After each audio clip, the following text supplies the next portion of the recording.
Toyota travaille sur un nouveau plan pour transformer l'industrie automobile.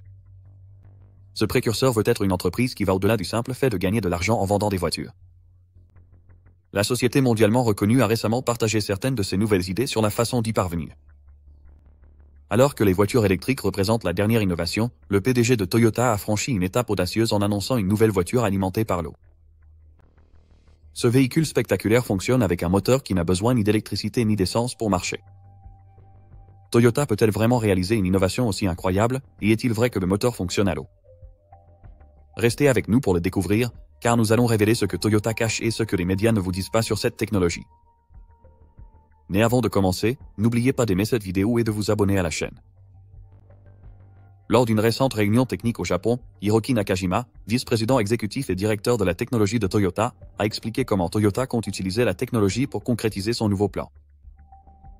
Cela s'est produit peu de temps après que l'ancien PDG, Akio Toyoda, ait abordé le sujet. Nakajima a évoqué différentes idées, dont certaines sont encore en développement, qui aideront Toyota à atteindre ses objectifs. Il a expliqué comment il prévoit de fabriquer des voitures à l'avenir et les technologies qu'ils utiliseront. Tout cela fait partie du plan de Toyota pour devenir une entreprise de solutions de mobilité, et pas seulement un constructeur automobile. Cela signifie qu'il vise à offrir aux gens différentes options de transport. Hiroki n'était pas le seul à partager ses projets enthousiasmants. Il était accompagné de deux autres dirigeants clés, Takeru Kato et Mitsumasa Yamagata. Takeru est responsable de la fabrication des véhicules électriques à batterie, les BEV, tandis que Mitsumasa dirigera l'équipe qui produira des voitures à hydrogène lorsque l'usine ouvrira bientôt. Ce n'est un secret pour personne, la Chine est actuellement en tête dans la fabrication de véhicules électriques, et les États-Unis essaient de rattraper leur retard en utilisant la même technologie. Mais le Japon a récemment pris une décision surprenante en développant un nouveau type de moteur qui a laissé les experts stupéfaits. Alors, qu'est-ce qui rend ces moteurs si spéciaux? La réponse est simple. Ils n'émettent que de la vapeur d'eau par leur pot d'échappement. Cela signifie essentiellement qu'ils ne nuisent pas à l'environnement comme le font les moteurs traditionnels. De plus, il s'agit toujours de moteurs à combustion, une technologie que nous connaissons déjà bien. Cela montre que le Japon fait un bond significatif vers le leadership du futur des transports. En tant qu'entreprise japonaise, Toyota travaille d'arrache-pied au développement d'une technologie qui utilise les hydrocarbures de manière respectueuse de l'environnement. Ils se sont concentrés sur la technologie des piles à combustible, qui alimentent les voitures à l'hydrogène au lieu de l'essence. Cela place Toyota en bonne position pour devenir un leader dans la production de véhicules écologiques. Ils ont déjà présenté leurs idées à travers une large gamme de brevets et de voitures, comme la Mirai, qui fonctionne à l'hydrogène. Cela place Toyota en tête dans la course à la fabrication de voitures respectueuses de la planète. Toyota démontre son engagement à améliorer une technologie unique qui utilise l'hydrogène pour produire de l'électricité. Cette technologie s'appelle un système de pile à combustible à hydrogène et fonctionne de manière similaire à un moteur à ammoniac. Le grand avantage de cette technologie est qu'elle ne nuit pas à l'environnement comme le font les moteurs traditionnels. Les voitures qui utilisent ce système de pile à combustible à hydrogène, appelé FCEV, n'émettent pas de gaz à effet de serre nocif. La seule chose qui sort du pot d'échappement est de la vapeur d'eau, qui est totalement inoffensive. Cela en fait une solution essentielle au problème de pollution de l'air et d'émission de gaz à effet de serre. Les produits à pile à combustible à hydrogène de Toyota fonctionnent en utilisant une réaction chimique entre l'hydrogène stocké dans le véhicule et l'oxygène de l'air ambiant. Cette réaction génère de l'électricité, qui alimente la voiture. C'est une manière très intelligente et efficace d'alimenter les voitures sans nuire à l'environnement. Toyota est à la pointe du développement de cette technologie, et son engagement montre à quel point la marque prend au sérieux la production de voitures respectueuses de la planète.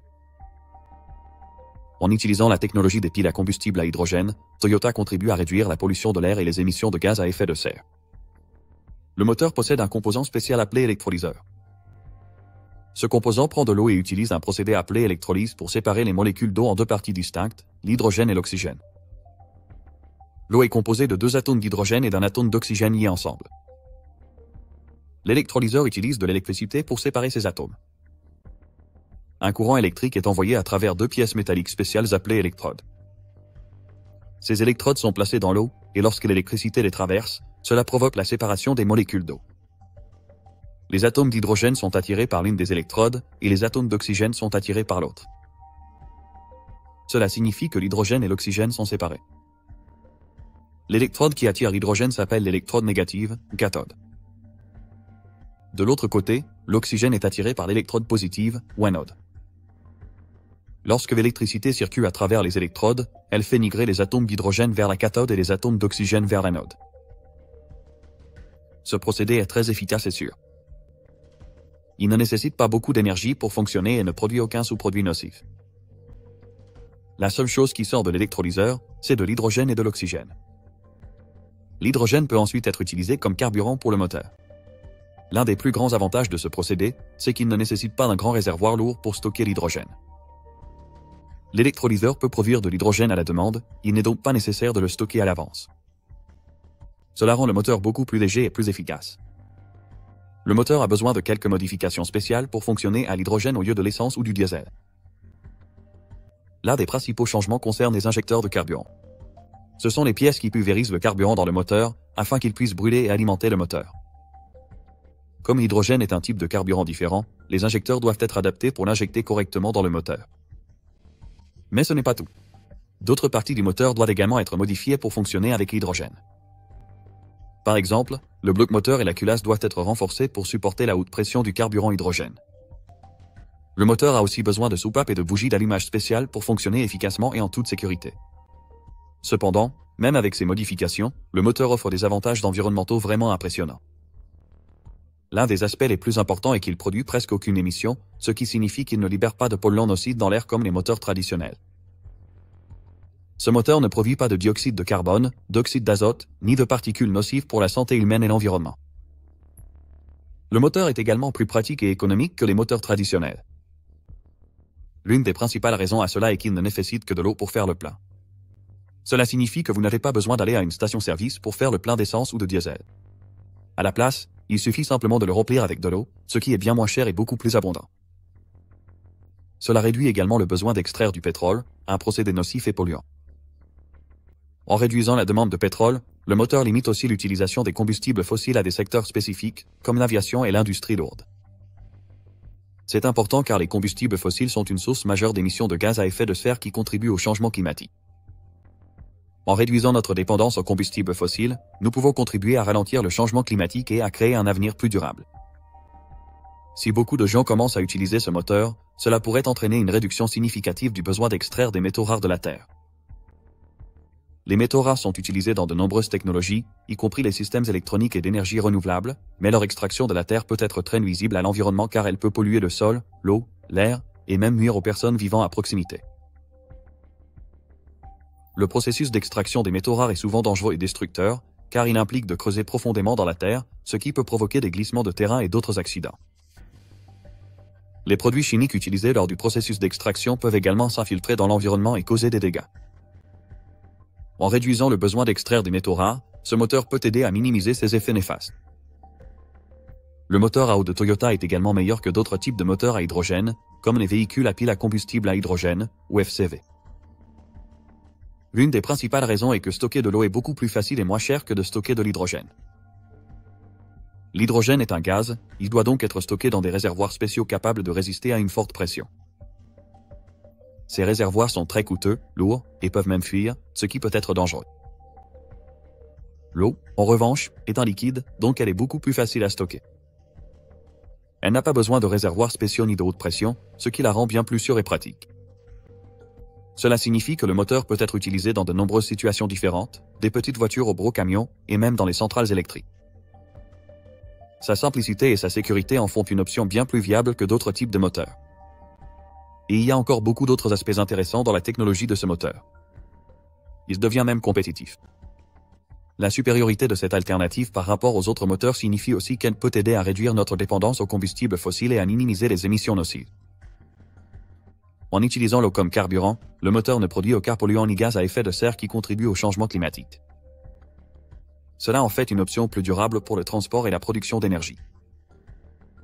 Ce moteur représente une avancée majeure en matière de technologie et de durabilité environnementale, montrant que nous pouvons fabriquer des machines non seulement plus efficaces et puissantes, mais aussi meilleures pour la planète. Ce moteur est particulier car il utilise l'eau comme carburant, ce qui signifie qu'il ne produit pas de polluants nocifs ni de gaz à effet de serre comme le font les moteurs traditionnels.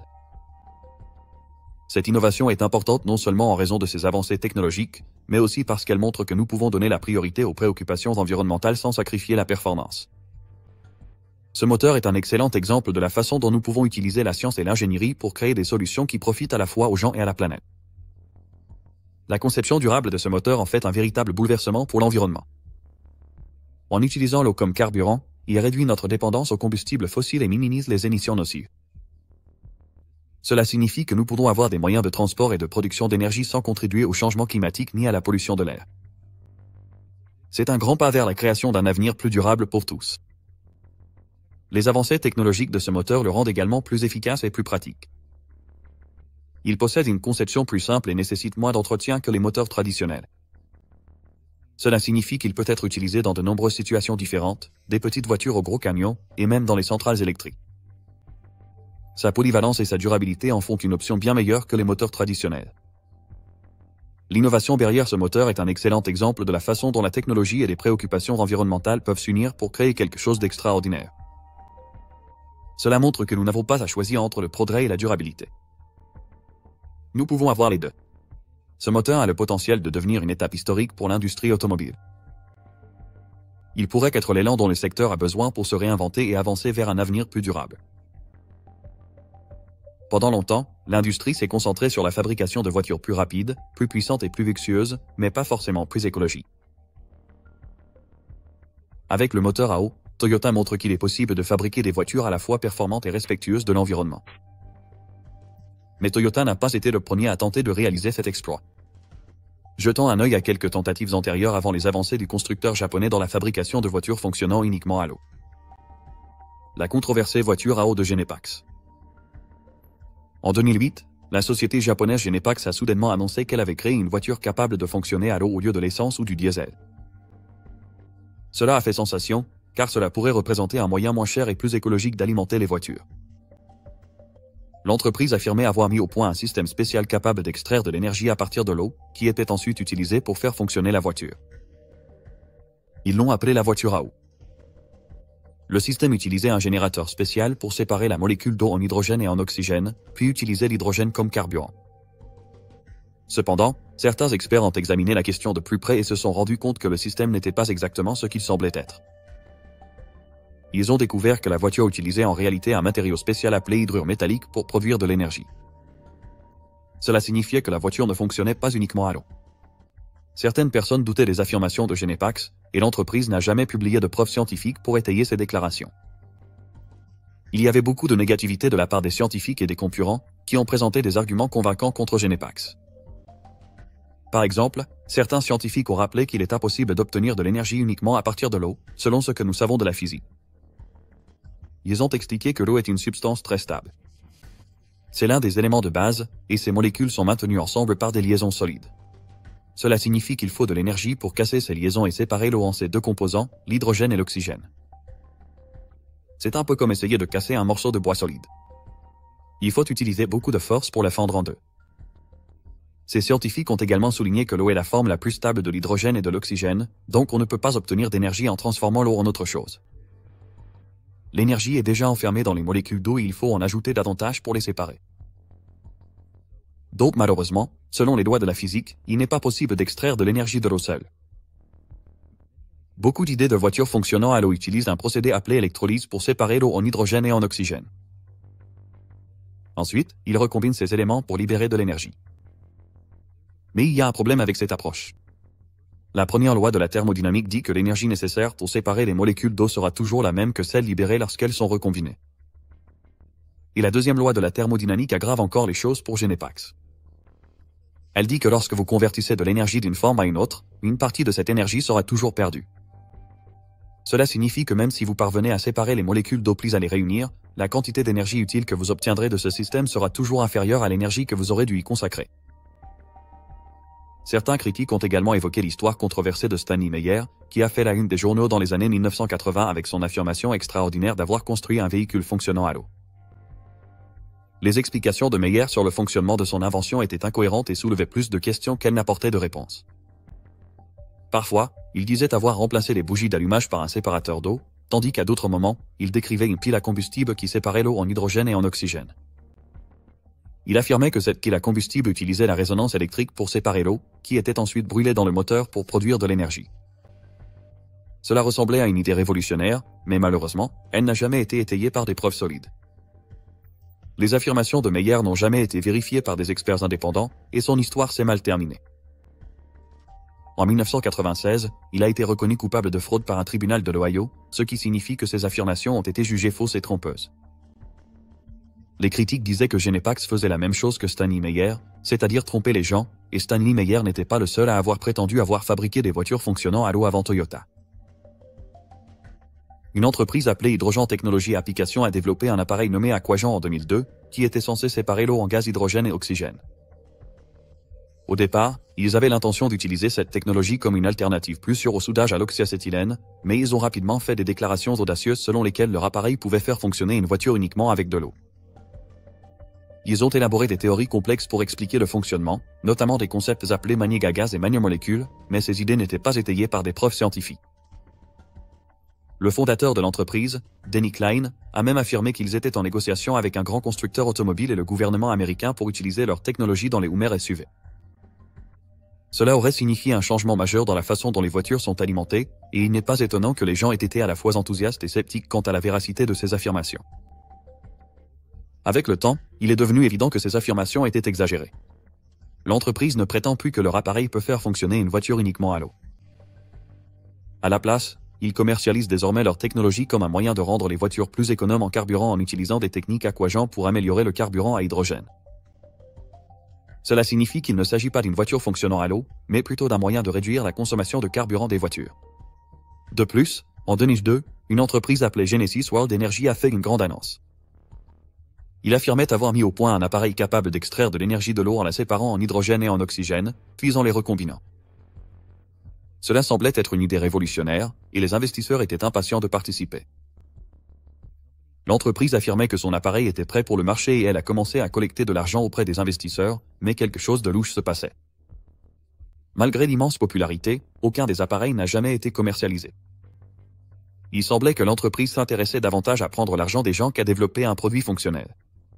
L'année suivante, Genesis World Energy a fait une autre déclaration incroyable. Ils ont dit qu'ils allaient adapter leur technologie pour alimenter des voitures. C'était censé être l'avenir de l'énergie, mais tout cela n'était qu'une arnaque. Le propriétaire de l'entreprise, Patrick Kelly, a fini par se faire attraper et traduire en justice. En 2006, il a été condamné à 5 ans de prison pour vol et sommé de rembourser $400 000 aux investisseurs qu'il avait trompés. Cela a renforcé la conviction des gens que leurs affirmations d'avoir créé un appareil aussi puissant fonctionnant à l'eau étaient une supercherie. En 2008, la même année où Genepax a fait son annonce fracassante, un homme nommé Tushara Priyamal-Edirising, originaire du Sri Lanka, a affirmé avoir parcouru 190 miles avec une voiture fonctionnant à l'eau, en n'utilisant que 3 litres d'eau. Il a déclaré que la voiture utilisait une technologie spéciale qui séparait l'eau en hydrogène et en oxygène, lesquels étaient ensuite brûlés dans le moteur pour produire de l'énergie. Cela semblait être une avancée scientifique incroyable, et le premier ministre du Sri Lanka, Ratnasiri Wickremanayak, était tellement impressionné qu'il a offert son soutien total pour aider Tushara à commercialiser cette technologie. Il pensait que Tushara était sur la bonne voie, mais les choses ne se sont pas passées comme prévu. Quelques mois plus tard, Tushara a été arrêté pour suspicion de fraude. Ses affirmations concernant la voiture fonctionnant à l'eau étaient exagérées, et il trompait en réalité ses investisseurs. Les gens n'ont pas été surpris. À ce stade, ils étaient habitués à voir une entreprise après l'autre prétendre avoir inventé une voiture fonctionnant à l'eau, pour qu'il s'avère ensuite que c'était une supercherie. Et si vous pensez que les mensonges se sont arrêtés en 2008, des affirmations similaires ont continué à apparaître ces dernières années. Arnaque récente avec des inventions fonctionnant à l'eau. En 2022, Arianto Nixel, un inventeur indonésien, a affirmé avoir créé un appareil appelé Ncuba, qui était censé transformer l'eau en carburant hydrogène pour alimenter des motos. Ce qui est encore plus surprenant, c'est qu'il prétendait que cet appareil pouvait effectuer des trajets incroyables de 500 km avec seulement 1 litre d'eau. Cette découverte pourrait enfin changer la façon dont les gens perçoivent les transports et l'énergie après d'innombrables mensonges. Mais seulement quelques mois plus tard, en juillet, Arianto a fait une autre déclaration audacieuse. Il a affirmé que certains des plus grands noms de l'industrie automobile, comme Lamborghini, Ducati et Ferrari, s'intéressaient à son invention. Il a également déclaré qu'il était prêt à vendre son appareil à des entreprises étrangères pour la somme incroyable de 15 milliards de roupies, soit plus de $320 000. En même temps, il a exprimé son mépris pour le gouvernement indonésien et l'Agence nationale de recherche et d'innovation, affirmant qu'ils avaient ruiné sa réputation. À ce jour, Il n'est pas clair ce qui a conduit à sa rupture avec le gouvernement indonésien, mais il est évident qu'Arianto était déterminé à tracer sa propre voie, même si cela signifiait aller à l'encontre du système. Malheureusement, la communauté scientifique indonésienne était très sceptique quant aux affirmations d'Arianto. Des scientifiques de l'Agence nationale de recherche et d'innovation ont déclaré que l'appareil était théoriquement impossible, c'est-à-dire qu'il va à l'encontre des lois fondamentales de la physique et de la chimie. Ils ont également révélé que les constructeurs automobiles italiens qu'Arianto prétendait intéressés par Cuba ne l'étaient en réalité pas du tout. En réalité, Arianto avait été invité par certains de leurs partenaires, ce qui signifie que la rencontre était probablement une marque de courtoisie plutôt qu'une véritable manifestation d'intérêt pour sa technologie. Cela soulève de sérieuses questions sur la validité des affirmations d'Arianto et sur le fait de savoir si Cuba est vraiment l'invention révolutionnaire qu'il prétend. Bien que l'idée de Genepax ait eu du potentiel à l'époque, l'entreprise n'a plus vraiment fait parler d'elle depuis, et personne ne sait si elle travaille encore sur son concept de voiture fonctionnant à l'eau. Pendant ce temps, Toyota s'engage à poursuivre ses recherches et le développement de la technologie des piles à combustible à hydrogène. Cela s'explique par le fait que l'industrie automobile évolue rapidement, avec une demande croissante pour des technologies propres et le développement de nouveaux véhicules électriques en Chine par des entreprises comme BYD et Xiaomi. Toyota souhaite garder une longueur d'avance sur ce marché en constante évolution en améliorant et en innovant sa technologie de piles à combustible à hydrogène afin de répondre à la demande croissante de transports écologiques. Mais cela ne s'arrête pas là. L'entreprise se concentre sur l'expansion de ses activités en Europe sous le nom de Hydrogen Factory Europe pour atteindre cet objectif. Bien que Toyota produise déjà en série des voitures à hydrogène comme la Mirai, l'entreprise souhaite désormais explorer l'utilisation de l'hydrogène comme carburant pour les véhicules lourds, tels que les camions et les bus. C'est similaire à ce que fait une autre entreprise, Bosch.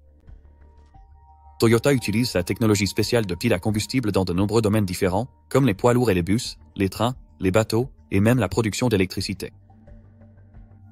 Faute de son succès avec cette technologie, l'entreprise travaille maintenant à l'améliorer encore pour la prochaine génération.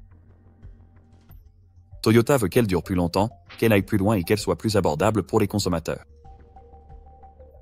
Le constructeur automobile souhaite également que cette technologie fonctionne aussi bien que les moteurs de voitures actuels, mais sans nuire à l'environnement. Il prévoit de commencer à vendre ce nouveau système de piles à combustible en 2026. D'ici là, on s'attend à ce qu'il puisse parcourir 20% de distance en plus qu'aujourd'hui et coûter jusqu'à 30% moins cher. Cette nouvelle technologie pourrait représenter une avancée majeure dans la recherche de carburants alternatifs qui ne misent pas à l'environnement. L'investissement de Toyota dans la technologie des piles à combustible à hydrogène montre qu'il reste encore beaucoup à explorer et à découvrir dans ce domaine. Il est clair que les véhicules électriques ne sont pas la seule option et que d'autres technologies, comme les piles à combustible à hydrogène, peuvent contribuer à créer un avenir avec une meilleure qualité de vie. Le parcours de Toyota avec son nouveau moteur alimenté à l'eau ne fait que commencer. L'entreprise a déjà réalisé des progrès significatifs dans le développement de cette technologie, mais il reste encore beaucoup de travail à accomplir. Toyota devra continuer à innover et à améliorer le moteur pour le rendre plus efficace, plus puissant et plus fiable. Si elle réussit, la technologie du moteur hydraulique pourrait devenir une référence, établissant une nouvelle norme dans l'industrie. Vous imaginez-vous acheter la voiture à eau de Toyota? Et pensez-vous que l'entreprise peut réussir sans la controverse qui a entouré d'autres tentatives par le passé? Laissez votre avis dans les commentaires. Si vous avez apprécié cette vidéo, n'oubliez pas de liker, de la partager avec votre famille et vos amis, et de vous abonner à notre chaîne pour ne pas manquer nos prochaines actualités.